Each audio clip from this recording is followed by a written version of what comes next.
Let's set up an event with your Stratus transformer. Let's say you have lights in your front yard and your backyard, and you want them to turn on and off at different times. Well, if you put them on two different zones, you can do that. Let me show you. First, tap Events. Then tap the plus next to Landscape Simple. We're going to call this All On. So we're going to turn all of our lights on. Set it for sunset, zone 1 and 2, and create. Now we need an off event for our backyard. We're going to call it Backyard Off.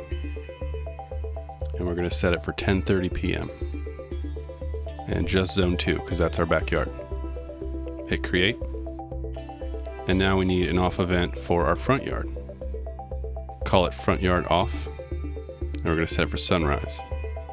Zone 1, create, and you're done. For more ideas, check out our YouTube channel. Thanks for watching.